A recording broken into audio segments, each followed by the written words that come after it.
नमस्कार साथियों, आज हम आपको पढ़ाएंगे क्लास 7 भ्रंशन। जैसे कि हमारी सीरीज चल रही है ज्योग्राफी पीजीटी यूपी एग्जाम, तो उसमें हम आपको पढ़ाएंगे भ्रंशन। भ्रंशन क्या होता है? जब किसी भी चीज में बल पड़ता है और दबाव प्रेशर पड़ता है तो टूट जाती है। जैसे कि जीवन में देख लो कि अगर हमारे दिमाग में ज्यादा प्रेशर पड़ेगा तो ब्रेन ब्रेन हेमरेज हो जाता है और टूट जाता है मतलब नस।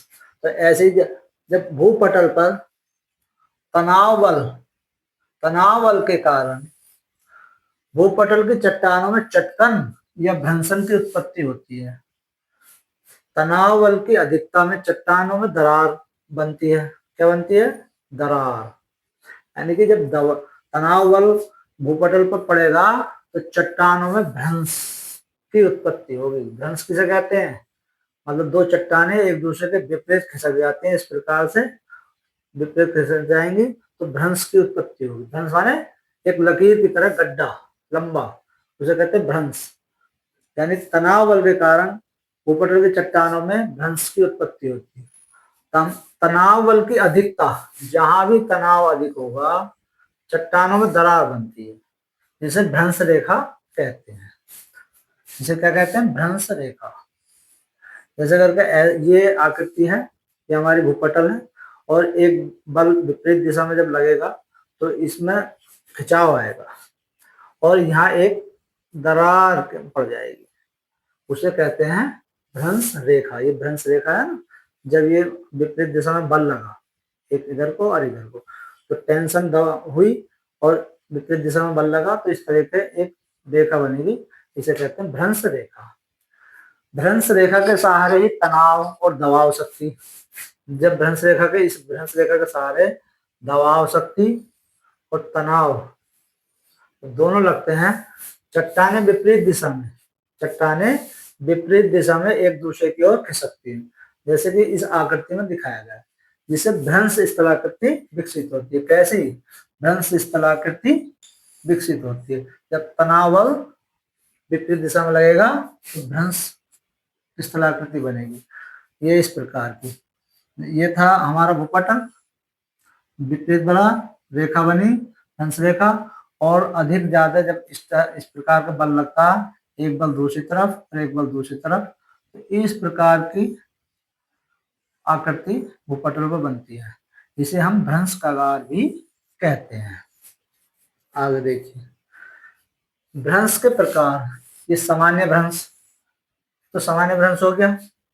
दूसरा हो गया उत्क्रम भ्रंश। कौन सा? उत्क्रम भ्रंश। जब सामान्य भ्रंश बनने के बाद जब एक तरफ ज्यादा प्रेशर पड़ता है और दूसरी तरफ इधर ज्यादा प्रेशर पड़ता है तो ये जो है अधिक चट्टान इसके ऊपर को खिसक जाती है, जेड जैसी आकृति हल बनती है, तो उसे उत्क्रम भ्रंश कहते हैं। इसमें दरार रेखा की ओर भूखंड खिसक जाता है। यानी ये दरार रेखा की ओर, ये वाला भूखंड, ये रेखा थी और इसकी तरफ जो भूखंड खिसक जाएगा ऐसे करके, तो ये एक इसके ऊपर ऐसे चमकेगी, तो ये उत्क्रम भ्रंश का उदाहरण है। दूसरा देखिए अति उत्क्रम भ्रंश। अति उत्क्रम भ्रंश जब विपरीत दिशा में अधिक प्रेशर लगा तो ये वाली चट्टान, इधर को प्रेशर लगा तो ये चट्टान इसके ऊपर चढ़ गई और ये चट्टान इधर को लगा, ये चट्टान इसके ऊपर से पूरी जेड आकृति बनती है, जेड प्रकार की आकृति बनती है, उसे अति उत्क्रम भ्रंश कहते हैं। कैसा कहते हैं? अति उत्क्रम भ्रंश। इस प्रकार की आकृति एक भूपटल दूसरे भूपटल पर चटक कर चढ़ जाता है। दोनों खंडों पर दबाव शक्ति अधिक होने के कारण अति उत्क्रम भ्रंश बनता है। दबाव शक्ति का जब प्रेशर अधिक होगा तो एक खंड दूसरे खंड पर चढ़ जाएगा और जेड जैसी आकृति बनाएगा, उसे क्या कहते हैं? अति उत्क्रम भ्रंश। ठीक है। अगला है नंबर 3 सोपानी भ्रंश।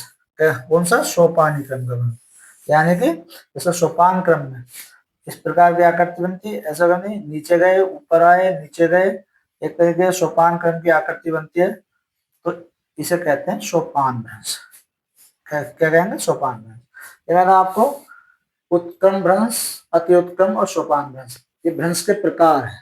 इस टाइप की आकृति लगभग बनती है। आगे देखो, भ्रंश घाटी। अब इसमें भ्रंश घाटियां बनती हैं। यहाँ से सवाल बहुत आता है, ये सवाल आपको कहीं ना कहीं जरूर मिल जाएगा। भ्रंश घाटी, भ्रंश घाटी, भ्रंश घाटी में क्या होता है, ये चट्टान है, ये तो स्थिर रहेगी, स्थिर, और प्रेशर के कारण इधर का भाग स्थिर, इधर का भाग स्थिर, बीच का भाग प्रेशर इतना लगेगा कि ये धंस जाएगा और एक घाटी जैसी बन जाएगी। तो इसे कहेंगे भ्रंश रेखा और इसे कहेंगे भ्रंश घाटी।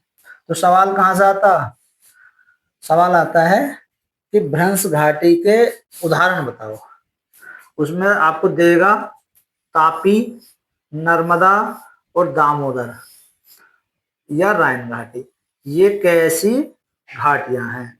अगर देगा वो तापी, जो तापी नदी की कैसी घाटी, तो आपको लगाना भ्रंश घाटी हो जाएगा। या सवाल देगा भ्रंश घाटी, तो उसमें छाटना है, एक सवाल में दे देगा अलग अलग नदियां, भ्रंश घाटी को उदाहरण, तो ये 4 नदियां भ्रंश घाटी में बहती हैं। नंबर 1 तापी, नर्मदा, दामोदर, राइन नदी घाटी। यहाँ से सवाल पुटअप होता है, तो आपको ये याद करना है भ्रंश घाटी में नदियां कौन कौन सी बहती है। तो राइन नदी घाटी, तापी नदी और नर्मदा और दामोदर। कई बार सवाल ये यहाँ से पूछा गया है, ये कई बार रिपीट हुआ है, तापी और नर्मदा या दामोदर कोई सी भी एक दे देगा, ये कौन सी घाटी का उदाहरण है। तो ये भ्रंश घाटी में कौन सी नदी बहती है, किसी भी प्रकार सवाल यहाँ से ही बनता है।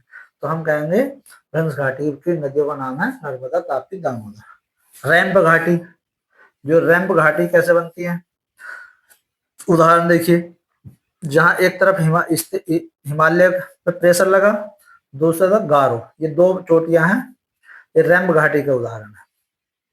यानी कि ये भाग स्थिर रहेगा और जब ऊपर को प्रेशर लगेगा तो ये गारो बना, और इधर प्रेशर लगा ये हिमालय, और बीच में क्या ये जो बचा है ये रैंप घाटी का उदाहरण है। ठीक है, यानी कि इधर प्रेशर लगा, इधर प्रेशर लगा, दोनों तरफ का ऊपर उठ गया, इधर हिमालय बना और इधर गारो बना, तो बीच में जो बची वो रैंप घाटी, ये रैंप के नाम से जानी जाती है। सवाल इसमें भी ऐसे पूछा जाता है, रैंप घाटी के उदाहरण बताओ। तो भारत की ब्रह्मपुत्र नदी घाटी, यानी भारत में जो ब्रह्मपुत्र नदी है उसकी घाटी कैसा उदाहरण है, रैंप घाटी का ही उदाहरण है। और असम घाटी, असम घाटी, यहाँ से भी सवाल कई बार आया है, रैंप घाटी में कौन सी नदी बहती है, तो आपको लगाना है ब्रह्मपुत्र या असम घाटी। ठीक है, ये रैंप घाटी के उदाहरण है। आगे आ जाओ, नंबर 3 ब्लॉक पर्वत। सवाल यहाँ से भी ब्लॉक पर्वत कैसे बनते हैं, आपको मैं मोटा मोटा समझा देता हूँ। ये भूखंड है, ये स्थिर, यानी कि जो है ब्लॉक पर्वत का, ब्लॉक पर्वत कैसे बनता, नीचे को एक भूखंड है, इधर प्रेशर नीचे को लगा, इधर प्रेशर नीचे को लगा, और बीच का भाग स्थिर रह गया, ये भाग स्थिर रह गया इस टाइप से, तो ये ब्लॉक पर्वत, ये क्या कहलाएगा, ब्लॉक पर्वत। यानी कि दोनों तरफ नीचे इधर प्रेशर लगा, इधर प्रेशर लगा, और बीच का भाग खड़ा रह गया, तो वो उदाहरण होता है ब्लॉक पर्वत का। सवाल इसमें भी ऐसे पूछा जाता है, भारत का ब्लॉक पर्वत कौन सा है, अगर भारत में ब्लॉक पर्वत कौन सा है, या सतपुड़ा कैसा पर्वत है, ऐसा सवाल बनता, सतपुड़ा कैसा पर्वत है, तो हम लगाएंगे उसमें ऑप्शन आएगा ब्लॉक पर्वत।